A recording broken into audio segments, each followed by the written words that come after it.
100% fees రాయితీతో AI నేర్చుకోవాలనుకుంటున్నారా? Attend quality thought gen AI test 2025.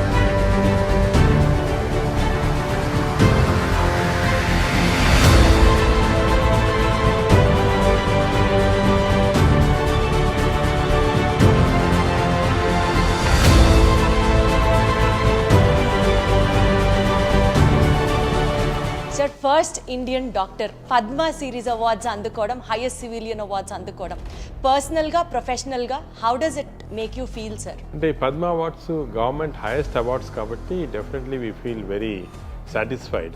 మాకే కాదు, దిస్ రికగ్నిషన్ ఇస్ చాలా జాగ్రత్తగా ఉండాలి. So this is a very responsible. ఈ రోజు ఇంత పెద్ద అవార్డు ఇచ్చి జనాలు మిమ్మల్ని సత్కరిస్తుంటే ఎంత రెస్పాన్సిబిలిటీ ఉంటుంది సార్ మీకు? మీరు చెప్పారు కదా కష్టం అంటున్నారు, అది కష్టం కాదు. ఇది మనం చేసేది సాటిస్ఫై అయితే that's the most big happiness. అంత ప్యాషనేట్ గా మీరు వర్క్ చేయడానికి what is your driving force? అంటే ప్యాషన్ అనేది ఇట్స్ వన్ ఇన్నరెంట్ గా రావాలి. అంటే మనం we should be interested in doing something. Once ఈ ప్యాషన్ వస్తే మనకి టైర్డ్నెస్ అనేది రాదు. మీరు సెంటిమెంట్ గా టచ్ అయ్యి like I have to do something అని మీరు మూవ్ అయి చేసిన కేసు. నేను ఒక ఎగ్జాంపుల్ చెప్తాను. మా పాత హాస్పిటల్ ఉన్నప్పుడు లోవర్ మిడిల్ క్లాస్ వాళ్ళు చాలా డిగ్నిటీ ఉందన్నమాట. అప్పటి నుంచి చూసి నేను we made everything free. Sir మీకు పేషెంట్స్ చూడడానికి రాత్రి 10:30 అవ్వచ్చు, 12 అవ్వచ్చు, అప్పుడు ఒక గంట సేపు జిమ్ చేస్తారంట. రోజుకి ఇప్పుడే మీరు చెప్పారు గంట సేపు పుస్తకాలు చదువుతారు. సరే అసలు మీరు మనిషేనా, సూపర్ హ్యూమనా సార్? ఈ రాంగ్ నోషన్ ఒకటి ఉంది, రోజుకి 8 గంటలు పండుకోవాలా, స్లీప్ ఈజ్ గుడ్ అని. కరెక్టే అది సైన్స్ ప్రకారం. కానీ 4-5 అవర్స్ స్లీప్ తోటి సరిపోతుంది అనమాట. మనం we should not waste our time in sleep. Recent గ్యాస్ట్రోఎంట్రాలజీకి సంబంధించి లేటెస్ట్ డెవలప్మెంట్స్ ఎలా జరుగుతున్నాయి? ఇది చాలా ఇంపార్టెంట్ మెసేజ్ అమ్మా పబ్లిక్ కూడా. మనం గ్యాస్ట్రోఎంట్రాలజీలో చాలా డ్రమాటిక్ చేంజ్ వచ్చింది. ఒకసారి గవర్నమెంట్ కానీ సొసైటీ కానీ ఆలోచించి మీరేమంటారు sir? What do you suggest the preventive steps ఈ క్షణంలో మనం తీసుకోవాల్సింది? ఇమీడియట్గా చేయాల్సింది ఏమంటే ఈ process foods government should take strict action. లేకపోతే మన generation, younger generation are going to get totally spoiled. డయాబెటీస్కి సంబంధించి నాగేశ్వర్ రెడ్డి గారు ఒక మెడిసిన్ కనిపెట్టారు, చాలా తక్కువ బడ్జెట్. అది పేషెంట్స్కి ఒకరోజు అడ్మిట్ అయితే ట్రీట్మెంట్ తీసుకుంటే ఇంకా లైఫ్లో డయాబెటీస్ రాదంట. అది ఓన్లీ నాగేశ్వర్ రెడ్డి గారికే తెలుసు. దాని మీద ఇంకా ట్రయల్స్ జరుగుతున్నాయి. ఏది నిజం ఏది కాదు సార్, మీరే క్లారిటీ ఇవ్వాలి. చాలా హైప్ చేస్తారు దాన్ని. మేము ఏం చేస్తామంటే డయాబెటీస్కి 2 రకాలైన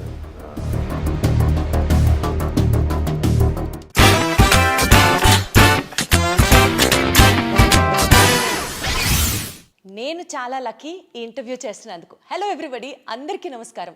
పద్మశ్రీ, పద్మభూషణ్, పద్మవిభూషణ్, సరస్వతి పుత్రుడు, ప్రజల పాలిట దేవుడు డాక్టర్ నాగేశ్వర్ రెడ్డి గారు ఉన్నారు నాతో. మాట్లాడదాం. సార్ నమస్తే. First of all congratulation sir. చాలా హ్యాపీగా ఉంది. నేను ఒక ఆనర్ లాగా ఫీల్ అవుతున్నాను మిమ్మల్ని ఇంటర్వ్యూ చేయడానికి. నేను దీప్తి సార్. ఎలా ఉన్నారు?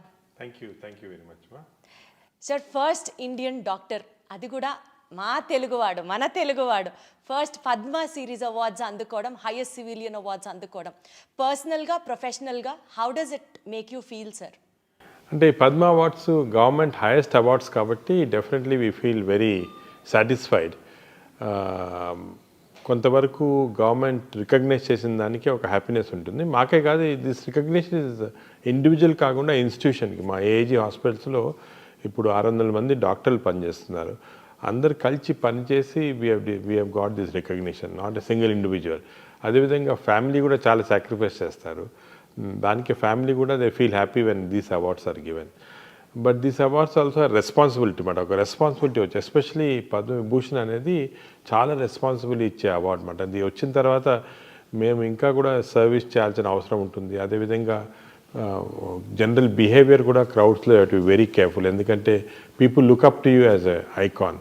సో చాలా జాగ్రత్తగా ఉండాలి. So this is a very responsible. So ఈ అవార్డు వచ్చింది కొంతవరకు వి ఫీల్ హ్యాపీ, బట్ కొంతవరకు రిస్ట్రిక్టెడ్ అండ్ రెస్పాన్సిబిలిటీ కూడా ఉంటుంది. అదే నా next question sir. Responsibility in the sense, ఎప్పుడో మీ గురించి వింటూ, మీ గురించి మధ్య మధ్యలో చదువుతూ, చూస్తూ, మీ ఇంటర్వ్యూస్ ఫాలో అవుతున్నప్పుడు ప్యాథాలజీలో రీసెర్చ్ చేయాలనుకున్నాను. It was your father's dream, మీరు గ్యాస్ట్రోఎంట్రాలజీ సెలెక్ట్ చేసుకోవడం. టుడే ఆ ఫీల్డ్ నుంచి ఇక్కడి వరకు కర్నూలు మెడికల్ కాలేజ్లో మీరు చదువుకోవడం, దాని తర్వాత మెడ్రాస్ మెడికల్ కాలేజ్లో పీజీ చేయడం, చండీగఢ్లో డిఎం చేయడం, ఇన్ని చేసి, అంటే వెనక్కి తిరిగి చూసుకుంటే 40 ఏళ్ల మీ కష్టంలో ఈరోజు ఇంత పెద్ద అవార్డు ఇచ్చి జనాలు మిమ్మల్ని సత్కరిస్తుంటే ఎంత రెస్పాన్సిబిలిటీ ఉంటుంది సార్ మీకు? అంటే రెస్పాన్సిబిలిటీ అనేది డెఫినెట్ ఉంటుంది, కానీ మీరు చెప్పారు కదా కష్టం అంటున్నారు, అది కష్టం కాదు. ఇది మేము కష్టంగా ఫీల్ కాం. ఎప్పుడైనా కూడా ఏదైనా చేసినప్పుడు మీరు ఇఫ్ యూ ఫీల్ వెరీ అంటే దాని గురించి చాలా కష్టం అనుకోవటం, అదే హార్డ్ వర్క్ అనుకుంటే మనం చేయలేము. We have to have passion and enjoy the work. So నేను ఈ 40 ఏళ్ళుగా కష్టం చేయలేదు, ఎంజాయ్ చేశాను అనమాట నా ప్రొఫెషనల్ కెరియర్. దానివల్ల కొంతవరకు we could achieve what we have achieved. నాకు ఇంట్రెస్ట్ మీరు చెప్పినట్టు పెథాలజీ రీసెర్చ్లో ఉండేది. ఇన్ఫ్యాక్ట్ నేను పెథాలజీలో జాయిన్ అయ్యాను ఎండీలో, పీజీఐ చండీగఢ్లో. జాయిన్ అయినప్పుడు మా father he was a very famous pathologist. ఆయన పట్టుపడి నన్ను ఆ పెథాలజీ ప్రొఫెసర్కి చెప్పి నన్ను అక్కడి నుంచి తీయించేశారు అనమాట, డిపార్ట్మెంట్ నుంచి. దాని తర్వాత నేను మెడిసిన్ చేశాను. కానీ ఇప్పుడు లుకింగ్ బ్యాక్ అది చాలా మంచి డిసిషన్ ఏమో అనిపిస్తుంది. అంటే పెథాలజిస్ట్ చాలా మంచి వాళ్ళు ఉన్నారు, ఇప్పుడు కూడా మన దేశంలో చాలా మంచి పెథాలజిస్ట్ ఉన్నారు, కానీ వాళ్ళ రికగ్నిషన్ లేదు.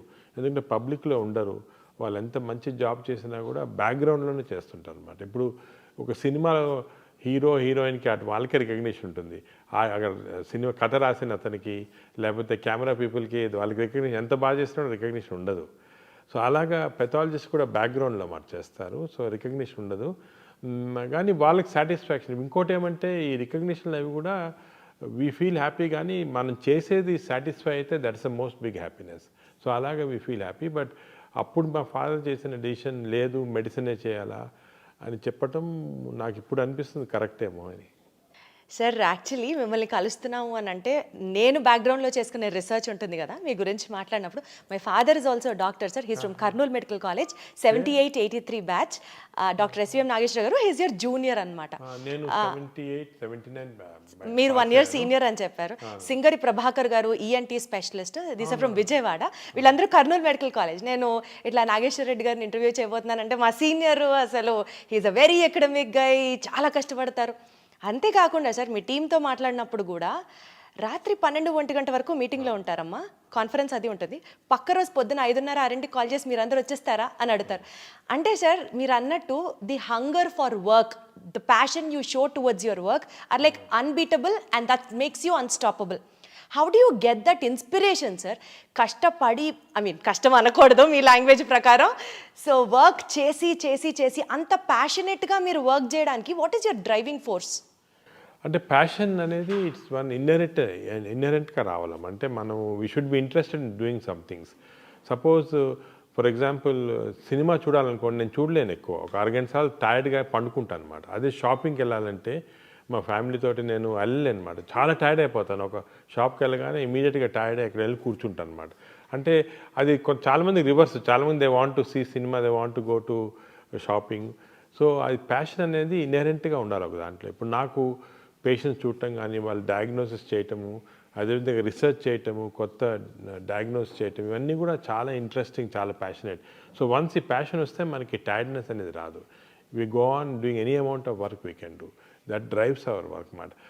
ఇది కొంతవరకు మనకు సొంతంగా రావాలి. అదేవిధంగా నేను మా జూనియర్స్ కొంతమందికి స్టార్ట్ అయినప్పుడు ఉండదు అది, కానీ డెవలప్ చేసుకోవాలి. వన్స్ ఈ డెవలప్ అన్ ఇంట్రెస్ట్. ఇప్పుడు ఫర్ ఎగ్జాంపుల్ మా దగ్గరకు ఒక పేషెంట్ వస్తారు, వచ్చి తన సిమ్టమ్స్, తన కథ అంతా చెప్తారు. ఏదో విజయవాడ నుంచి వచ్చారనుకోండి, ఇంత దూరం వచ్చాడు, వచ్చిన తర్వాత అక్కడ ఎలాగొచ్చింది, ఎలా స్టార్ట్ అయింది అని చాలా ఇంట్రెస్టింగ్ స్టోరీస్ మాట. ప్రతి పేషెంట్ మాకు ఒక స్టోరీ క్రియేట్ చేస్తారు. ప్రతి patient problem is a story for us to solve, ఒక మిస్టరీ టు సాల్వ్. అలా తీసుకుంటే చాలా ఇంట్రెస్టింగ్ ఉంటుంది. అదేవిధంగా మేము ఆపరేషన్స్ చేస్తుంటాము. నేను ఎండోస్కోపీ ఎక్కువ చేస్తున్నాను. ఎండోస్కోపీలో లోపల చూస్తే చాలా విచిత్రంగా ఉంటుంది. బాడీలో ఒక్కొక్క ఆర్గన్, దానికి వచ్చే డిజీజు, దానికి వచ్చేది ఇంత complicated stuff. Nature has created all this, చాలా ఇంట్రెస్టింగ్. ఆ ఇంట్రెస్ట్ చూస్తే డెఫినెట్గా ఒక్కొక్క పేషెంట్ ఒక్కొక్క సినిమా అనుకోవచ్చు అనమాట. మాకంత అలా క్రియేట్ అవుతుంది. సో మీకు 70 సినిమాకి లేదు, endoscopy cinema gives you that kick అంటారా? సార్ ఎన్నో కేసెస్ చూసుంటారు, ఎన్నో ల్యాక్స్ ఆఫ్ పేషెంట్స్ని మీరు ట్రీట్ చేసి ఉంటారు. You must have met some thousands and lakhs of people కదా. ఈ నేపథ్యంలో which was the most challenging case in your career sir? అంటే మాకు ప్రతి కేసు ఒక ఛాలెంజ్ ప్రతి కేసు ఎంత సింపుల్ కేసు అని. ఫర్ ఎగ్జాంపుల్ నేను చెప్పేది ఏమంటే మా స్టూడెంట్స్కి చెప్తుంటాను, ఒక కేస్కి ఒక పేషెంట్కి ఒక కేసు అనుకోండి, మాకు డైలీ నేను 100 మందిని చూస్తాను, 200 మంది చూస్తాను పేషెంట్స్. కానీ ఆ ఒక్క పేషెంట్కి తన disease is the most important for him. ఏదైనా ప్రాబ్లం వచ్చింది అనుకోండి, ఆ పేషెంట్ లైఫ్ అండ్ డెత్లో ఉంటే, the life and death for doctors maybe 100 patients చూసి అందరు పేషెంట్స్ సీరియస్ ఉన్నారని చూస్తుంటారు. ఐసీయూలో అనుకోండి, మా ఐసీయూస్లో 150 పేషెంట్స్ ఉంటారు, అందరు సీరియస్గానే ఉంటారు. మేము సరే సీరియస్ పేషెంట్స్ ఈ పేషెంట్ చూస్తుంటాం, కానీ ఆ పర్టికులర్ పేషెంట్కి ఆ పర్టికులర్ ఫ్యామిలీకి it's a life and death, complete change. ఒక ఫ్యామిలీలో బ్రెడ్ విన్నర్ ఉన్నారు, ఆయన సీరియస్గా ఏదో ఇంటెస్టైన్ బ్లడ్ వామిటింగ్ తోటి వచ్చారు, సీరియస్గా ఉన్నారు. ఆ పేషెంట్ సర్వైవ్ కాకపోతే హోల్ ఫ్యామిలీ ఇస్ డిస్ట్రాయిడ్. దానికే ఎంత లేట్ అయినా నైట్ ఎంత ఏ టైంలో అయినా కూడా చాలాసార్లు మా ఇంట్లో ఫర్ ఎగ్జాంపుల్ ఇంపార్టెంట్ ఫంక్షన్ ఉంటుంది, సడన్గా ఈ పేషెంట్ బ్లడ్ వామిటింగ్ వస్తారు, వీ ఇగ్నోర్ ఆల్ దట్. మా ఇంట్లో కూడా కొంతవరకు ఇనీషియల్గా కోపడ్డారు అవన్నీ, ఎందుకంటే that patient life is so important. అది మేము సేవ్ చేయగలిగితే ఒక ఫ్యామిలీ సేవ్ చేస్తున్నాం, ఒక whole family is being saved. అట్లా one case to talk specifically about అంటే ఏం చెప్తారు సార్? అంటే which really had an impact on you, మీరు సెంటిమెంట్గా టచ్ అయ్యి like I have to do something అని మీరు మూవ్ అయి చేసిన కేసు? నేను ఒక ఎగ్జాంపుల్ చెప్తాను. మా పాత హాస్పిటల్లో ఉన్నప్పుడు ఒక patient use to come for treatment. అంటే తనకి లివర్ చెడిపోయి అక్కడి నుంచి బ్లీడింగ్ వస్తుంది అన్నమాట. సో ఆ పేషెంట్ ట్రీట్మెంట్కి మేము 3-4 కోర్సెస్ ఆఫ్ ట్రీట్మెంట్ చేయాలి. ఎండోస్కోపీ ద్వారా బ్లీడింగ్ ఆపేసి బ్యాండ్ చేసి బ్లాక్ చేయాలి మేడం. బ్లాక్ చేస్తే వీ కెన్ సేవ్. అది జరుగుతున్నప్పుడు అది 6 సెషన్స్ చేయాలి. సో సెకండ్ సెషన్లో నేను ఆ పేషెంట్ని, మాకు రిసెప్షన్లో కెమెరా ఉంటుంది, కెమెరా నుంచి మేము అన్ని చోట్ల ఫర్ ఎగ్జాంపుల్ నా దగ్గర టీవీ స్క్రీన్ ఉంది, I will see what is happening in each area. అది చూస్తూ ఉంటే చూసింది నేను, ఆ పేషెంట్ తన పాకెట్లోంచి మనీ ఇస్తున్నాడు అన్నమాట. అంటే 1 రూపీ తీస్తున్నాడు, 2 రూపీస్ కాయిన్స్, అప్పుడు కాయిన్స్ కూడా ఉండేవి, కాయిన్స్ తీసి ఇస్తున్నాడు రిసెప్షనిస్ట్కి. ఫైనల్గా అదంతా మేము as such we keep everything low cost, కానీ అది కూడా ఒక 2000 రూపీస్ అది అయ్యేది పేషెంట్. ఆ 2000 రూపీస్ ఇచ్చి కంప్లీట్గా తన పాకెట్ నుంచి ట్రీట్మెంట్కి వచ్చాడు. నేను ఆ పేషెంట్ ఏం చేస్తున్నావు నువ్వు అంటే, ఈజ్ ఎ బార్బర్, బేగంపేటలో బార్బర్ షాప్ ఉంది, బార్బర్ చేస్తున్నాడు వర్క్. మరి నేను అన్నాను, మరి మాకు ఎందుకు చెప్పలేదయ్యా, నీ గవర్నమెంట్ స్కీమ్లో కానీ రాదు కదా అంటే, ఈ అట్ సచ్ డిగ్నిటీ నేను ఫ్రీగా అడగకూడదు, నేను కట్టి తను అయిన తర్వాత డబ్బు లేదు కాబట్టి నడిచి వెళ్తున్నాడు తన షాప్కి. సోమాజిగూడ నుంచి బేగంపేట దాకా నడిచి వెళ్ళేవాళ్ళు. ఇది చూసిన నాకు అనిపించింది, అందరూ ఏమంటారంటే లేదు చీట్ చేస్తారు, వీళ్ళు చీట్, అవన్నీ తప్పు. మనకి patients especially lower middle class వాళ్ళకి చాలా డిగ్నిటీ ఉందన్నమాట. వాళ్ళు లేదు మేము వాట్ ఎవర్ ఈజ్ డ్యూ కట్టాలా చేయించుకోవాలా అని ఆ డిగ్నిటీ తోటి.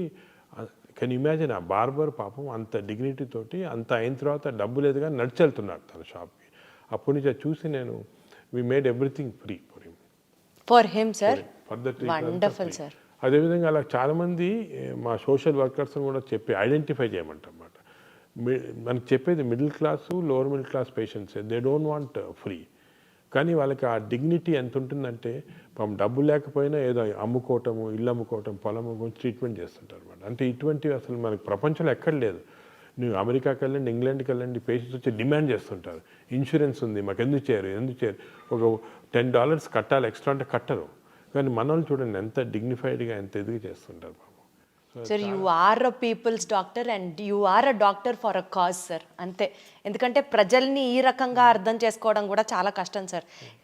కట్టాలి లేకపోతే హాస్పిటల్స్ నడవు, మేము కూడా డాక్టర్స్కి పే చేయాలి, even we are putting our blood into it అనే వాళ్ళని చూసాం. కానీ పేషెంట్స్ పర్స్పెక్టివ్లో అర్థం చేసుకొని వైద్యం చేసే డాక్టర్స్ డెఫినెట్లీ చాలా అరుదుగా ఉంటారేమో, మీరు అందులో ఒకరు సార్. డాక్టర్స్ కూడా ఉన్నారమ్మా, కానీ ఓన్లీ థింగ్ ఇస్ రికగ్నిషన్ దానికి లేదు.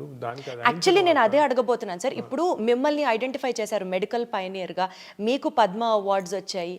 Do you really think, what do you feel sir, ఇండియాలో ఇన్స్టిట్యూషన్స్కి గవర్నమెంట్కి మధ్యలో ఆ కొలాబరేషన్ ఏ రకంగా పనిచేసి ఇంకా మెడికల్ పైనియర్స్ని గనక ఐడెంటిఫై చేస్తే this is far better Indian larger picture medical పరంగా అని మీరు నమ్ముతున్నారా? Do you still feel there is a vacancy in it? There is definitely. ఇప్పుడు మామూలుగా మనకి most important thing 2 things in life population. ఒకటి హెల్త్, సెకండ్ ఎడ్యుకేషన్. ఇప్పుడు education అనేది పేషెంట్స్కి ఇస్తుంది అని మన పాపులేషన్లో గవర్నమెంట్ స్కూల్స్ అని ఇవన్నీ చేస్తున్నారు. బట్ హెల్త్ అనేది చాలా కాంప్లెక్స్ ఇష్యూ. ఇంతమందికి ఫ్రీ హెల్త్ ఇవ్వాలి అవన్నీ అంటే చాలా కష్టం గవర్నమెంట్కి. కొంత ఇన్సూరెన్స్లు చేస్తున్నారు, ఈ ఆరోగ్యశ్రీ ప్రోగ్రామ్, ఆయుష్మాన్ అన్నీ చేస్తున్నారు. కానీ పాపులేషన్ అంతా కవర్ చేయాలంటే ఈజీ కాదు. So complex issue. దానికి ఇండివిజువల్ డాక్టర్స్ వాళ్ళ సొంతంగా ఇప్పుడు హాస్పిటల్ ఉందనుకోండి, we should see that at least 20% of the population we can deliver free care. అదేవిధంగా మేము ఇప్పుడు 40 విలేజెస్ అడాప్ట్ చేసుకున్నాం ఇక్కడ పటాన్చెరులో చేసుకొని అంతా ఫ్రీ సర్వీస్ చేస్తున్నాము. So doctors individually have to come up అంటున్నారు. Come up and do the thing చేస్తున్నారు. కానీ ఇంకా గ్యాప్ ఏ రకంగా ఫుల్ఫిల్ అవుతుంది సార్? సొసైటీలో అన్ఫార్చునేట్లీ డాక్టర్ అనగానే కమర్షియల్ డబ్బు అని వచ్చేసింది. అంటే ఇట్స్ ఆబ్వియస్ ఫ్యాక్ట్. మీరు అనుకున్నా కూడా కొంతవరకు డాక్టర్స్ పైన అనవసరంగా ఒక కమర్షియలైజేషన్ అనే రాంగ్ ఇది వచ్చేసింది. But 90% doctors are not like that. 90% doctors want to do service. అసలు నాకు తెలిసి మా క్లాస్మేట్స్లో చాలామంది పాపం చిన్న చిన్న ఊర్లలో వాళ్ళకు వచ్చిన ఆదాయం కాకుండా ఫ్రీ సర్వీస్ ఎంతమందికో చేస్తున్నారు, చాలా హెల్ప్ చేస్తున్నారు in spite of the difficulties they have. అది అందరు రికగ్నైజ్ చేయటం లేదు unfortunately. Sir, commercialisation of the doctors ప్రస్తావన మీరు తీసుకొచ్చారు కాబట్టి I really want to put this question sir. భారతదేశంలో ఇప్పుడు మెడిసిన్ చదివి బయటికి రావాలి అంటే ఒక డాక్టర్కి స్ట్రెస్ ఎక్కువ. సమాజంలో ఒకప్పుడు డాక్టర్ని గుర్తించినట్లుగా ఇప్పుడు గుర్తించట్లేదు. People are also attacking doctors. Above all, చదువుకోవాలంటే మెడిసిన్ చేయాలంటే డబ్బు ఉండాలి. ఓ సూపర్ స్పెషాలిటీ హాస్పిటల్లో, మల్టీ స్పెషాలిటీ హాస్పిటల్లో కడితేనే డాక్టర్కి మనుగడ ఉంటుంది. సింపుల్ హాస్పిటల్ డాక్టర్ ఇండివిజువల్గా ప్రాక్టీస్ చేసుకుంటే అంత గడవదు. రేపు ఆ డాక్టర్ పెట్టిన పెట్టుబడి చదువు రూపంలో సంపాదించడానికి కూడా he has to depend on the patient itself. ఈ వర్షన్ విన్నప్పుడు బాధేయదా సార్? బికాజ్ మీరు అన్నట్టు 90% of the doctors are still ready to service society. అంటే ఈ వ్యూస్ మీరు ఎందుకు చెప్తున్నారంటే మీరు యువర్ డాక్టర్స్ డాటర్ కాబట్టి. And also my son is preparing for medicine sir. మీకు తెలుసు ఇవన్నీ, కానీ జనరల్ పబ్లిక్ తెలియదు కదా. జనరల్ పబ్లిక్ ఏమనుకుంటారు, ఏదో డొనేషన్ కట్టి డాక్టర్లు అయిపోతున్నారు. కాదు, డొనేషన్ ఒక పర్సంటేజే. ఫర్ ఎగ్జాంపుల్ నేను మెడిసిన్ చదివినప్పుడు హోల్ మెడికల్ కాలేజ్కి కట్టింది 500 రూపాయలు సంవత్సరానికి. 5 సంవత్సరాలకి 2500 కట్టాను అంతే. That is my fees. నేను కట్టింది అంటే హాస్టల్లో ఉండాలి, అది కూడా తక్కువ. దాని తర్వాత నేను ఎండి చేసినప్పుడు 5000, డిఎం చేసినప్పుడు ఇంకొక 5000, అంతే. 10,000 రూపాయలు నేను కంప్లీట్ సూపర్ స్పెషలిస్ట్ అయిపోయాను. అదే ఇవాళ రోజు అయితే అలా మెరిట్లో చదవాలంటే మెరిట్లో ఉంది, సీట్స్ ఉన్నాయి. మెరిట్లో రాని వాళ్ళకే, ఎందుకంటే అఫ్కోర్స్ మన పాపులేషన్ ఏమంటే డైవర్జెంట్ పాపులేషన్ కాబట్టి కొంత రిజర్వేషన్ అవన్నీ ఉంటాయి కాబట్టి అందరికి మెరిట్లో రాదు. మెరిట్లో చదివిన వాళ్ళకి తప్పకుండా ఎక్కువ ఖర్చు కాదు. బ్రైట్ స్టూడెంట్ ఇప్పుడు డాక్టర్ అనుకోండి, you need not spend much money. Of course donations ఇచ్చి అది వేరే, అది అఫోర్డ్ చేయగల చేస్తారు. కానీ చాలామంది డాక్టర్స్ మెరిట్లో చాలా తక్కువ డబ్బులో చదువుకుంటున్నారు. They are giving back to the society. అది society has to recognize. Unfortunately ఆ రికగ్నిషన్ డాక్టర్స్కి అది సొసైటీ రావటం లేదు. నేను వాళ్ళందరికీ చెప్తాను, లెట్ us కమ్ టుగెదర్. మనం చేసేది కూడా మనం సొసైటీకి సరిగ్గా చెప్పటం లేదు. చెప్తేనే అర్థమవుతుంది. That doctors are definitely doing service. Sir, మీరు చాలా జర్నల్స్ రాశారు, చాలా టెక్స్ట్ బుక్స్ రాశారు, బోలెడ్ అన్ని పబ్లికేషన్స్ పబ్లిష్ చేశారు. So much of hard work. మీరు అంటే మీ వైపు నుంచి ఇంటర్నేషనల్ టెక్స్ట్ బుక్స్ కూడా మీరు రాసి you are helping the next generation doctors so much to come into light. ఈ నేపథ్యంలో what would you say to all the aspiring students and doctors, young doctors who have choice medicine as their career? ఏం చెప్తారు sir? అంటే నేను అనేది ఏమంటే medicine is still a very exciting career. మెడిసిన్లో చాలా పాసిబిలిటీస్ ఉంది. ఎందుకంటే ఇప్పుడు ఇంకా కూడా వీఆర్ అండర్స్టాండింగ్ మోర్ డిజీజెస్. ఇప్పుడు టెక్నాలజీ బాగా ఇంప్రూవ్ అవుతుంది. ఆర్టిఫిషియల్ ఇంటెలిజెన్స్ వచ్చేసింది. ఆర్టిఫిషియల్ ఇంటెలిజెన్స్ వచ్చి we're able to solve many problems. నేను నా మెసేజ్ ఏమంటే యంగ్స్టర్స్కి that look at this as excitement. You can create lot of new things. You can actually change the lives of so many people. చాలా important అది. For example, when a patient comes to me, he's giving a full trust. He's giving his heart, he's giving his liver. ఒక దేవుళ్ళనే చూస్తారు. Correct. ఇది ఇచ్చేస్తారు నాకు, ఏమన్నా చేసుకోండి మీరు. అంత ట్రస్ట్ వచ్చినప్పుడు equally we have to perform with trust on the patient, and our aim should be patient first. మా యూనివర్స్ అంతా కూడా పేషెంట్ చుట్టూ ఉండాలి. మా స్టాఫ్ కూడా అలాగే తయారు చేస్తాం. Everybody has to be around the patient. Other important thing ఏమంటే కొత్త డాక్టర్స్కి that arrogance should not be there. Doctor అనగానే ఒక arrogance రావటం అది చాలా తప్పు. మనకి ఇంకా కూడా నాలెడ్జ్ గ్యాప్స్ చాలా ఉన్నాయి, నేర్చుకోవాల్సింది చాలా ఉంది, చేయాల్సింది చాలా. ఇప్పుడు నేను after 40 years of practice I'm still learning. Every day I spend 1 hour reading journals కానీ బుక్స్ కానీ మా డాక్టర్స్తో డిస్కషన్ చేసి I keep on learning every day. So knowledge అనేది దానికి అంతు లేదు, మనం నేర్చుకోవాలా, ఇంకా నేర్చుకోవాలి. ఎందుకంటే అంత ఇప్పుడు సైన్స్ ఎలా డెవలప్ అవుతుందంటే every minute some new development is occurring. So we are learning every minute. So it's very important that ఇప్పుడు కొంతమంది యంగ్స్టర్స్ మేము ఎండి చదువుకున్నాం, డిఎం చదువుకున్నాం, వీఆర్ అది గ్రేటెస్ట్ అనుకుంటారు. తప్పది. Still we have lot to learn. Every minute you can keep learning. Sir, our generation especially, or our previous generation if you have to say, father of gastroenterology Telugu states lo evaru అని అంటే just we look up to you and say it is Nageshwar Reddy garu. అంటే అంత మిమ్మల్ని చూసి inspire అయిన ఈ జనరేషన్కి sir ఒకటే చెప్తున్నాను, అడుగుతున్నాను, అవుట్ ఆఫ్ క్యూరియాసిటీ అనుకోవచ్చు మీరు. సార్ ఇన్ని బుక్స్ ఇవన్నీ చాలా జుజుబి, మీ స్టాఫ్ చెప్పారు. ఒక రూమ్లోకి వెళ్తే మీ రూమ్లో బుక్స్ మధ్యలో వెతుక్కోవాలి డాక్టర్ గారు ఎక్కడున్నారు అని, అందులో కూరుకుపోతారు డాక్టర్ గారు. సార్ మీకు పేషెంట్స్ చూడడానికి రాత్రి 10:30 అవ్వచ్చు, 12 అవ్వచ్చు, అప్పుడు ఒక గంట సేపు జిమ్ చేస్తారంట. రోజుకి ఇప్పుడే మీరు చెప్పారు గంట సేపు పుస్తకాలు చదువుతారు. సరే అసలు మీరు మనిషేనా, సూపర్ హ్యూమనా సార్? అందరికి ఉండేది 24 గంటలే కదా సార్, మీకు అంతకంటే ఎలా ఉంటుంది సార్ టైం? చెప్పినట్టు ఎంజాయ్ చేస్తే వీ కెన్ డూ. నేను ఇంకోటి ఈ రాంగ్ నోషన్ ఒకటి ఉంది, రోజుకి 8 గంటలు పండుకోవాలి, స్లీప్ ఈజ్ గుడ్ అని. కరెక్టే అది సైన్స్ ప్రకారం, కానీ there are some ways you can train yourself. 4-5 hours sleep తోటి సరిపోతుంది అన్నమాట. మనం we should not waste our time in sleep, ఎందుకంటే so many things to do.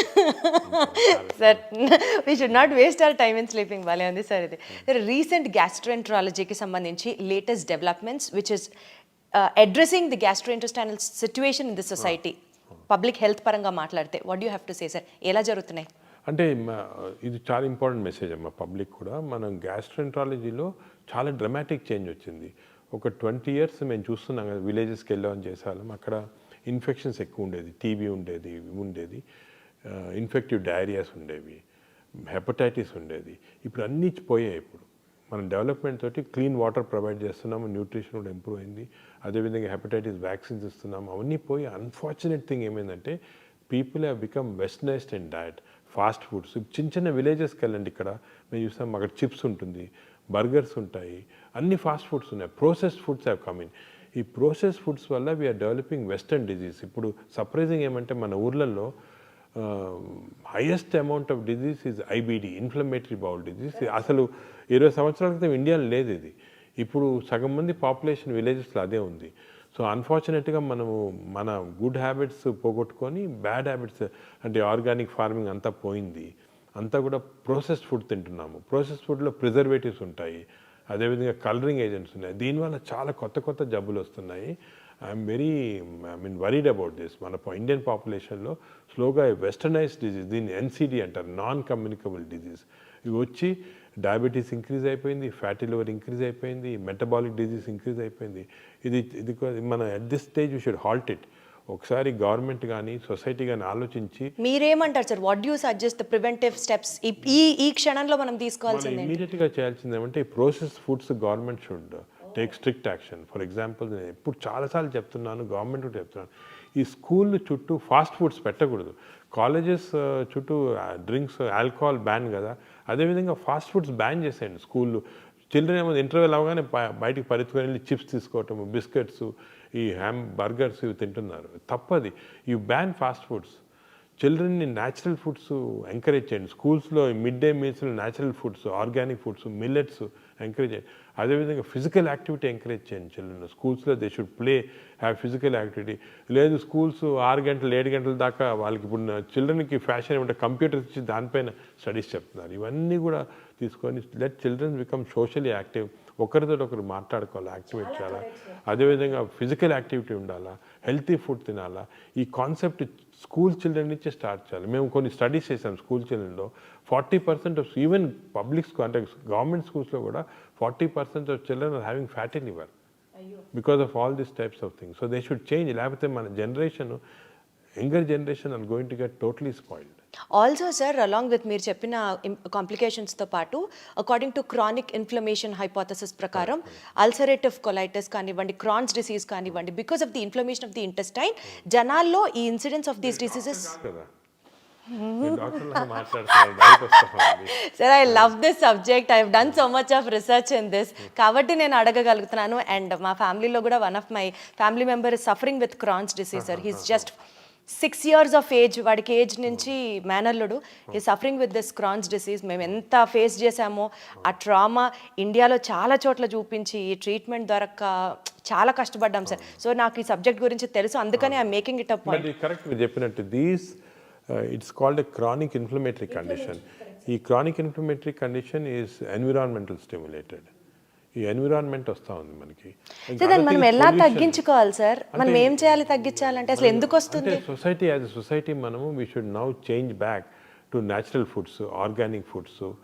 ఇంకో drinking water, plastic drinking waters, అవన్నీ కూడా ప్రాబ్లమ్స్ ఉంటాయి. అవన్నీ కూడా అంటే ఈ చేంజెస్ అనేది it's not easy. For example మాకు ఈ లివర్ క్యాన్సర్ పేషెంట్స్ చాలా వస్తున్నారు అనమాట. ఎందుకు వస్తున్నారని చెక్ చేస్తే it is not because of drinks కానీ అది కాదు, ఇట్ ఈస్ బికాజ్ ఆఫ్ ఆఫ్లోటాక్సిన్. అంటే మనం పీనట్స్ గ్రో చేస్తాం కదా, ఇప్పుడు అనంతపూర్ ఏరియాలంతా కూడా చాలామంది ఈ పీనట్స్ గ్రో చేస్తుంటారు.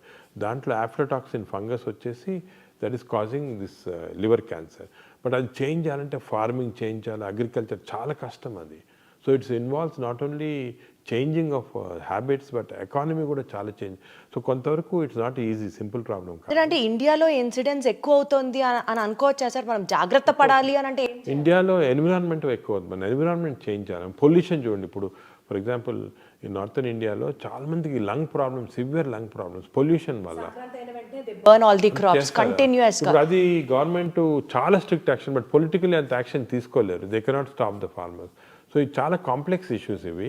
But only public awareness, education, ఒక లెవెల్ ఆఫ్ పబ్లిక్ ఇది వచ్చిన తర్వాత పబ్లిక్ కెన్ యాక్చువల్లీ కాజ్, వాళ్ళ డిమాండ్ వల్లే చేంజ్ అవుతుంది, లేకపోతే కాదు ఇది. And also sir multi step level theory of carcinogenesis ప్రకారం normal cells are becoming cancer cells. Incidence of cancer is also being చాలా ఎక్కువ అవుతుంది.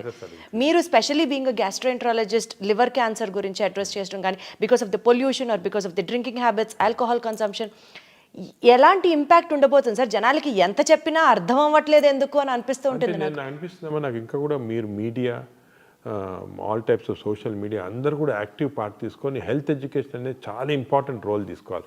ఇప్పుడు జనాలకి ఏమి ఇంట్రెస్ట్ ఉందంటే ఏదో ఒక కాంట్రవర్సీ అని పుష్ప వస్తే అవన్నీ చూస్తుంటారు. అదే ఏదైనా ఇంట్రెస్టింగ్ టిడ్బిట్స్ పాలిటీషియన్ కానీ యాక్టర్స్ చూస్తుంటారు. కానీ unfortunately they are not concentrating on this health education. ఇప్పుడు వెస్టర్న్ కంట్రీస్లో చూసుకోండి, హెల్త్ ఎడ్యుకేషన్ ఛానల్స్ వేరేగా ఉన్నాయి, చాలా పవర్ఫుల్గా ఉన్నాయి. దే డెలివరింగ్ చిల్డ్రన్కి, they are delivering health education at school level itself. అది మనం చేయటం లేదు, చేయాలా. We have to change the society by properly educating them. Sir ఇండియాలో మెడికల్ ఫీల్డ్లో incidence of obesity, lifestyle diseases, hepatocellular carcinomas, దీని గురించి ఎలా చూసుకుంటూ వెళ్తే ఇండియాలో ఉన్న డెవలప్మెంట్స్, అడ్వాన్స్మెంట్స్, ఇండియాలో ఉన్న మెడికల్ స్ట్రక్చర్ ఏ విధంగా ఇంకా అభివృద్ధి చెందాల్సిన అవసరం ఉందని మీరు అనుకుంటున్నారు? అంటే మనకి ఇండియాలో దేర్ ఆర్ పారాడాక్స్ అన్నమాట. ఒకటేమో చాలా వరకు ఇంకా కూడా మాల్ న్యూట్రిషన్ ఇటువంటివి ఉన్నాయి విలేజెస్లో, ఊళ్ళల్లో కొంతమంది ఇంప్రాపర్ న్యూట్రిషన్ వల్ల రావటము, న్యూట్రిషనల్ డిజీజ్ అంటాం కదా, ఇంకా కూడా చాలా ఉన్నాయి. దాని తర్వాత ఇన్ఫెక్టివ్ డిజీజ్ కొన్ని చోట్ల ఉన్నాయి. ఇప్పుడు బీహార్, యూపీలో అంతా కూడా ఇంకా చాలా ఇన్ఫెక్టివ్ డిజీజెస్ ఉన్నాయి. అదొకటి. Other side of the paradox the western disease, అంటే ఒబేసిటీ కానీ లేకపోతే లివర్ ప్రాబ్లమ్స్ కానీ, alcohol related, smoking related problems ఉన్నాయి. ఈ రెండు డిఫరెంట్ టైప్స్. కొంతవరకు మనకి ఈ అర్లియర్ ప్రాబ్లమ్స్, ఈ మాల్ న్యూట్రిషన్, ఇన్ఫెక్షన్ కొంచెం ఈజీ సాల్వ్ చేయడానికి దాని గవర్నమెంట్ కొన్ని స్కీమ్స్ స్టార్ట్ చేశారు, అవి కూడా కంటిన్యూ అవుతున్నాయి. దాంట్లో మనము టీబీ కానీ అలాగే అదేవిధంగా మలేరియా, చికెన్ గున్యా అవన్నీ కంట్రోల్ స్లోగా చేయొచ్చు, ఎందుకంటే వ్యాక్సిన్స్ అవి కూడా వస్తున్నాయి. కానీ ఈ NCDs, non communicable disease western వరల్డ్ది అన్ఫార్చునేట్లీ ఏమైందంటే ఇండియన్స్లో ఒక జీన్ ఉంది. వెస్టర్న్ వాళ్ళకి వచ్చే జబ్బులు మనకి హాఫ్ కంటెంట్, అంటే వాళ్ళకి ఇంత ఫుడ్ తింటే వచ్చేది మనకి హాఫ్ ఫుడ్ తింటే వస్తుంది అన్నమాట. ఎందుకంటే ఈ అబ్నార్మల్ జీన్స్ ఇండియన్ పాపులేషన్లో ఎప్పుడో నుంచి ఉంది అన్నమాట. అది దానివల్ల మీరు చూస్తుంటారు ఇండియన్స్ ఎక్కువ ఈ ట్రంకల్ ఒబెసిటీ, ఈ ఇక్కడ ఒబిసిటీ లాగా వస్తుందన్నమాట. దాంట్లో ఫ్యాట్ చేరుతుంది. ఈ ఫ్యాట్ చాలా డేంజరస్ ఫ్యాట్. దీనివల్ల చాలా హార్మోన్స్ సెక్రెట్ అవుతాయి. సో మనకి తక్కువ స్టిమ్యులేషన్ వల్ల ఇటువంటి పెద్ద పెద్ద ఎన్సిటీస్ వచ్చేస్తున్నాయి. అదేవిధంగా ఇండియన్స్లో హార్ట్ ఆర్టరీస్ ఉంటాయి కదా, సన్నగా ఉన్నాయి. వేరే వాళ్ళు యూరోపియన్స్ తోటి కంపారిజన్ మనకి ఇంకా సన్నగా ఉంటాయి. దానికే మనకి అర్లీ హార్ట్ డిజీజ్ వస్తుంది, సీరియస్ డిజీజ్ వస్తుంది. అదేవిధంగా లివర్లో 2 జీన్స్ ఉన్నాయి. It protects against fat western. మనకి ఆ ప్రొటెక్షన్ లేదు, ఆ జీన్స్ లేవు అన్నమాట. సో దానివల్ల మనకి ఎక్స్ట్రా ఎఫర్ట్ పెట్టాలి ఇవి రాకుండా. సో ఇది మోర్ కాంప్లికేటెడ్. ఇది టెర్షరీ సెంటర్స్లో అటువంటిది, లేకపోతే మాస్ ఎడ్యుకేషన్తో ట్రీట్ చేయాల్సింది. మామూలుగా గవర్నమెంట్ చేసే ఎఫర్ట్తో చేయలేము ఇది. It has to be done in a different way. So different problems madam. అంటే there is a scope for medical development even in India అంటున్నారా? ఇప్పుడు మీరు మాట్లాడుకున్న ఇంపాసిబుల్ సెక్టర్స్లో కూడా there is still scope for development. Definite scope is there, but we have to go in a very organised fashion. ఇప్పుడు ఏమైంది ఇండియాలో మీకు చూసారు కదా, ఏదో కొన్ని మంచి హాస్పిటల్ సెంటర్స్ ఆఫ్ ఎక్సలెన్స్ ఉంటాయి, కానీ మిగతా అంతా హాస్పిటల్స్లో వేరు అంటే సెంటర్స్ ఆఫ్ ఎక్సలెన్స్ ఉండకపోవచ్చు ఈ ట్రీట్మెంట్స్ అన్నీ కూడా. సో ఇంత వేరియబిలిటీ ఆఫ్ మెడికల్ ప్రాక్టీస్ ఉంది. సో యూనిఫామ్గా లేదు వెస్టర్న్ కంట్రీస్ లాగా. అది వచ్చినప్పుడే మన అందరికి కూడా యూనిఫామ్ ట్రీట్మెంట్ ఇవ్వచ్చు. Got it sir. సార్ ప్రతి ఇంట్లో షుగర్ లేని వాళ్ళు, బీపీ లేని వాళ్ళు ఉండరు. India is termed as the diabetic capital of the world. అది కూడా జీన్స్ వల్ల, జెనెటిక్ ప్రాబ్లమ్, జీన్స్ వల్ల. కానీ సార్ ప్రజల్లో ఉండే ఒక కామన్ క్వశ్చన్, నా నోటీస్లో ఉన్నది కూడా నేను మిమ్మల్ని ఈ ఇంటర్వ్యూ ముఖంగా అడుగుతున్నాను సార్. డయాబెటీస్కి సంబంధించి నాగేశ్వర్ రెడ్డి గారు ఒక మెడిసిన్ కనిపెట్టారు, చాలా తక్కువ బడ్జెట్. హాస్పిటల్లో జాయిన్ అయితే జస్ట్ ఒక షుగర్ పేషెంట్స్ జాయిన్ అయితే ఆయన ఒక ట్రీట్మెంట్ ఇస్తారంట, ఆయన ఒక మందు కనిపెట్టారంట. అది పేషెంట్స్కి ఒకరోజు అడ్మిట్ అయితే ట్రీట్మెంట్ తీసుకుంటే ఇంకా లైఫ్లో డయాబెటీస్ రాదంట. కానీ ఆ మందును బయటికి రానివ్వట్లేదు. అది ఓన్లీ నాగేశ్వర్ రెడ్డి గారికే తెలుసు. దాని మీద ఇంకా ట్రయల్స్ జరుగుతున్నాయి. ఏది నిజం, ఏది కాదు సార్, మీరే క్లారిటీ ఇవ్వాలి. అది నిజం కాదమ్మా, ట్రూత్ కాదు అది. అంతే చాలా హైప్ చేశారు దాన్ని. మేము ఏం చేస్తామంటే డయాబెటీస్కి 2 రకాలైన రీసెర్చ్ కానీ ట్రీట్మెంట్స్ చేస్తాం. ఒకటి డయాబెటీస్ అంతా తీసుకుంటే it is not one single disease. Type 1, type 2, type 3 అని ఉంది. టైప్ 1 అంటే చిన్నపిల్లల్లో వస్తుంది. వాళ్ళకి ఐలెట్ సెల్స్ అంటే ఇన్సులిన్ ప్రొడ్యూస్ సెల్సే పనిచేయవు. ఇటువంటి చిల్డ్రన్కి only treatment, of course insulin ఇస్తుంటారు నార్మల్గా. Only treatment is to replace the islet cell by cadaver. అంటే కడావర్ ట్రాన్స్ప్లాంట్ కిడ్నీ చేస్తాం, అలాగే ఐలెట్ సెల్స్ కూడా చేయొచ్చు. దాని గురించి మేము వర్క్ చేస్తున్నాము. అది ఒకటి. అది ఆల్రెడీ వరల్డ్లో కూడా ఎస్టాబ్లిష్ అయింది. అది ఇంకా మన ఇండియాలో ఈ టైప్ 1 తక్కువ కాబట్టి ఎక్కువ దానిపైన కాన్సన్ట్రేషన్ లేదు. టైప్ 3 అనేది ప్యాంక్రియాస్లో చెడిపోతే, క్రానిక్ ప్యాంక్రియాస్ చెడిపోతే టైప్ 3 డయాబెటీస్ వస్తుంది. ఈ టైప్ 3 డయాబెటీస్కి ఏం చేస్తున్నామంటే మేము సర్జరీ చేసినప్పుడు, అంటే ప్యాంక్రియాస్కి ఎలాగైనా సర్జరీ, అప్పుడు ఐలెట్ సెల్స్ అన్ని తీసుకొని మేము కాన్సన్ట్రేట్ చేసి మళ్ళీ బాడీలో we are injecting through portal vein చేస్తే వాళ్ళకి ఆ డయాబెటీస్ పార్ట్ క్యూర్ అవుతుంది. ఇది ఆల్రెడీ మేము చేసాము, ఆల్రెడీ పబ్లిష్ చేసాము, ఇప్పుడు కూడా చేస్తున్నాం ఆ ట్రీట్మెంట్ మా హాస్పిటల్లో. కానీ majority of patients are having type 2C diabetes. ఈ టైప్ 2 డయాబెటీస్లో ఏమంటే ఐలెట్ సెల్స్ అనేది ఫంక్షన్ చేస్తుంటే కానీ ఇన్సులిన్ రెసిస్టెన్స్ డెవలప్ అవుతుంది బాడీలో. ఇప్పుడు మేజర్ వర్క్ ఏమంటే రీసెర్చ్ వరల్డ్ అంతా జరిగేది ఇన్సులిన్ రెసిస్టెన్స్ ఎలాగ తగ్గించాలి. దానికి ఇప్పుడు మీరు వినుంటారు కొత్త మెడిసిన్స్ కూడా, సెమీగ్లూటైడ్ అని, GLP-1 అనలాగ్స్ వస్తున్నాయి. కానీ మేము ఒక ఐడియా ఏమంటే దట్ ఈ స్మాల్ ఇంటెస్టైన్లో డియోడనల్ రెసిస్టెన్స్ ఏర్పడేది స్మాల్ ఇంటెస్టైన్. మనం స్మాల్ ఇంటెస్టైన్ మార్పుడు చేస్తే ఈ స్మాల్ ఇంటెస్టైన్ మార్పుడు వల్ల ఇన్సులిన్ రెసిస్టెన్స్ తగ్గిపోయి టైప్ 2 డయాబెటీస్ కొంతవరకు మనము ప్రోగ్రెషన్ ఆపొచ్చు. దీన్ని ఎండోస్కోపీ ద్వారా చేస్తామన్నమాట, చేయొచ్చు. అది కూడా మేము we are still doing it as on a protocol basis. అంటే అందరికీ ఎక్స్పెరిమెంటల్ కాదు, ప్రోటోకాల్ బేస్. అంటే ఎక్స్పెరిమెంట్స్ అన్ని అయిపోయింది, ఎఫెక్టివ్ అది, కానీ ప్రోటోకాల్ బేసిస్. ఎందుకంటే it can be done in large populations. ఈ సింపుల్గా ఎండోస్కోపీ ద్వారా డియోడినల్ మ్యూకోజాని మనం మార్పుడు చేస్తే అప్పుడు అక్కడ ఇన్సులిన్ రెసిస్టెన్స్ ప్రొడ్యూస్ చేసే సబ్స్టెన్సెస్ తగ్గిపోయి వస్తుంది. ఇప్పుడు మేము ఏం చేస్తున్నామంటే ఇది సింపుల్ ఇన్స్ట్రుమెంట్స్, ఇప్పుడు చాలా కాంప్లికేటెడ్ ఇన్స్ట్రుమెంట్స్ వచ్చేయాలా. Now doing work to make simple instruments. అంటే ఏ డాక్టర్నా చేయొచ్చు సింపుల్, కానీ ఆ simple instruments we are doing innovations అన్నమాట. ఇది నిజంగా చాలా పెద్ద స్టెప్ అవుతుంది కదా సార్. అవుతుంది, బట్ మనం ఇంకా కూడా మీరు చెప్పినట్టు దీని గురించి అనవసరంగా హైప్ చేయకూడదు. నార్మల్గా మేము డిస్కస్ కూడా చేయలేదు. అంటే I don't want hype to go, sugar control అయిపోతుంది చేస్తే, అలా కాదు. It's a process which takes ఇంకా రీసెర్చ్ టైం, బట్ పక్కాగా 100% సేఫ్ యూస్ఫుల్ అనేటప్పటికే జనరల్ పబ్లిక్ రిలీజ్ చేస్తాం. We are literally waiting sir. Hype create చేయొద్దు అని ఈ ఇంటర్వ్యూ ద్వారా ఆడియన్స్ని రిక్వెస్ట్ చేస్తూ, but literally much needed act for the hour sir. So public ఏమంటే దే షుడ్ రియలైజ్ 3 టైప్, ఒక డయాబెటీస్ అనగానే ఒకటి కాదు, 3 types of diabetes are there. Type 3కి ఆల్రెడీ చేస్తున్నాము, that's effective.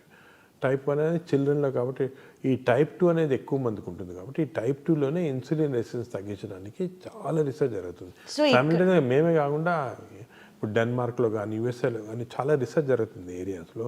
They are trying to discover compounds which can decrease insulin resistance. మేము endoscopy ద్వారా we are trying to do this.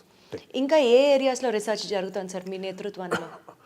డయాబెటీస్లో అంటారా? జనరల్గా సార్ గ్యాస్ట్రోఎంట్రాలజీ డిపార్ట్మెంట్ పరంగా గ్యాస్ట్రోఎంట్రాలజీలో మోస్ట్ ఇంపార్టెంట్ ఏమంటే early identification of cancers. Cancers. ఓ, ఇప్పుడు మేము ఈ ఆర్టిఫిషియల్ ఇంటెలిజెన్స్ యూస్ చేసి గ్యాస్ట్రిక్ క్యాన్సర్ ఎర్లీగా కనుక్కుంటున్నాము, and we are able to remove through the endoscope itself without surgery. అదేవిధంగా కొలానిక్ క్యాన్సర్స్ ఎర్లీకి ఐడెంటిఫై చేసి we are able to remove endoscopy. ఇదంతా మీ టీం చేస్తున్న రీసెర్చ్ మా అనుకోవాలా టీము సార్? బయట వేరే జాపనీస్ అందరు చేస్తున్నాం, కలిపి కూడా చేస్తాం. ఇవన్నీ already practically news. We are now implementing it. ఈరోజే 2 పేషెంట్స్ అస్సాం నుంచి వచ్చారు, వాళ్ళకి ఏదో వేగ్ డిస్కంఫర్ట్ ఉంది. ఎండోస్కోప్ మా దగ్గర we have what is called intelligent endoscopes, EndoBrain అంటాం. ఎండోస్కోప్ పెట్టగానే ఇమీడియట్గా కంప్యూటర్లో వచ్చేసింది early gastric cancer, early gas. ఇమీడియట్గా సేమ్ టైంలో ఒక చిన్న నైఫ్ తీసి ఎండోస్కోపీ ద్వారా అంతా కట్ చేసి తీసాం, అయిపోయింది. పేషెంట్ అంతా 15 నిమిషాలు అయిపోయింది. పేషెంట్ లేసి ఈజ్ నాట్ బిలీవింగ్, అసలు ఏం చేశారు, ఎండోస్కోప్లు ఎలా కనుక్కున్నారు, ఎలా తీశారని. సో అంత మార్వెల్స్ ఆఫ్ టెక్నాలజీ అంటారన్నమాట, అది జరుగుతుంది ఇప్పుడు. ఏమో సార్, మా అందరికీ it is the magic in your hands అని అనిపిస్తుంది. ఆ టెక్నాలజీ అంత అర్థం అవ్వదు కానీ, అంటే హ్యాండ్స్ వర్క్ కొంత చేయొచ్చు, కానీ technology is becoming very important now. Technology తోటి we can do lot of things. But otherwise also sir, as a normal human being మిమ్మల్ని చూసిన తర్వాత నాకు అదే అనిపిస్తుంది. అంత సబ్జెక్ట్ కానీ, అంత ఇంటెన్స్గా వర్క్ చేయడం కానీ, అంత passion towards this particular profession కానీ, ఇదంతా not that everybody has that sir. You are really a super human being అన్నది మాకు అనిపిస్తూ ఉంటుంది సార్. మీ బ్రెయిన్ని తీసి రీసెర్చ్ చేస్తే ఎన్ని అద్భుతమైన పాయింట్లు దొరుకుతాయో ప్రపంచానికి. ఇప్పుడు అందరూ బ్రెయిన్ అనుకుంటారు కానీ actually gut microbiome. Exactly sir, gut health reflects your gut health reflects the brain. గట్లో మన microbiome thousands of chemicals release చేస్తూ ఉంది. ఇప్పుడు మీ గట్లో కానీ నా గట్లో all these chemicals are going into brain and acting on the brain. So ఇంతకుముందు నోబెల్ ప్రైజ్ విన్నర్స్ది బ్రెయిన్ స్టడీ చేయాలనేవాళ్ళు. ఇప్పుడు Nobel prize winners gut microbiome study చేస్తున్నాం. సరే sir, I take back my words. Nageshwar Reddy గారి గట్ మైక్రోబయోమ్ ని కనుక మనం అనలైజ్ చేస్తే, what kind of a person is he, what is he going through, how is he working hard, how is he able to achieve so many things అన్నది అర్థం. మేము actually last మంతే Barry martial అని is Nobel prize winner. He found out the Helicobacter pylori causing. ఆయన invite చేసి ఆయన ఇక్కడ spend చేశారు మా దగ్గర 1 వీక్. ఆయనతో కలిపి ఒక గట్ మైక్రోబయోమ్ ల్యాబ్ పెద్ద స్టార్ట్ చేశాము. సో వీ వాంట్, ఆయన ఏమంటారంటే next Nobel prize is going to be in gut microbiome discovery. ఎందుకంటే చాలా జరుగుతుంది మైక్రోబయోమ్లో, కంప్లీట్ బాడీ అంతా కంట్రోల్ చేస్తూ ఉంది. I can take the microbiome of a thin person and give it to a fat person and make him thin. అంత advance అవుతుంది. చాలా అసలు చాలా ఎక్సైటింగ్ ఏరియా అది. Seriously sir. చాలా సార్, ఆ వర్క్, రీసెర్చ్ వర్క్ మీ చేతుల మీదుగా జరిగి, we would look up to you as Nobel award winner మా నాగేశ్వర్ రెడ్డి గారు అన్న పేరు అనిపించుకోవడానికే చాలా గర్వంగా we are taking all the happiness sir. అలా ఆ పొజిషన్కి మీరు రావాలని మనస్ఫూర్తిగా కోరుకుంటున్నాను. భారతరత్న కూడా మీరు అందుకోవాలి వెరీ సూన్ అని మనస్ఫూర్తిగా కోరుకుంటున్నాను sir. Thank you so much for all this time sir. Sir, ఒక్కటి చెప్పండి before we conclude this interview. మీ ఫ్యామిలీ సపోర్ట్ చేస్తుంది, కానీ అసలు మాకు టైం ఇస్తారా, అసలు మీకు ఇంకా వేరే ప్రపంచం ఉంటుందా, ఇది కామన్ హ్యూమన్ క్వశ్చన్స్ ఉంటాయి చూడండి సార్. అంటే family you to sacrifice family life. దేనికి ఏదో ఒకటి సాక్రిఫైస్ చేయలేం కదా. Family most important understanding. Family has to understand you. Once family understands then that conflict will go off. లేకపోతే ఎప్పుడు కాన్ఫ్లిక్ట్ ఉంటుంది ఫ్యామిలీలో. మేము చాలాసార్లు మా డాటర్ చిన్నప్పుడు ఏదో డాటర్ని బర్త్డే పార్టీకి తీసుకెళ్ళాలా అని అంతా రెడీ ఉంటుంది, టక్కన ఒక పేషెంట్ సీరియస్గా వస్తారు ఇక్కడ, అది మర్చిపోతాము. అప్పుడు చాలా కాన్ఫ్లిక్ట్స్ వస్తాయి, కానీ ఫ్యామిలీ అండర్స్టాండ్ చేసుకుంటే ఇవన్నీ ఉండవు అన్నమాట. Sir, once again thank you so much for all your time sir. Definitely నేను ఏదో ఇంటర్వ్యూ చేస్తున్నానని కాదు సార్, పద్మ అవార్డ్స్ అందుకున్న మీకు అతి త్వరలో భారతరత్న నుంచి నోబెల్ అవార్డు అందుకునేంత స్థాయిలో కూడా మేము చూసి మిమ్మల్ని చూసి ఇన్స్పిరేషన్ పొందాలని మనస్ఫూర్తిగా కోరుకుంటూ more power to you, more gut health to you sir, all the very best sir. Thank you very much. Wonderful sir.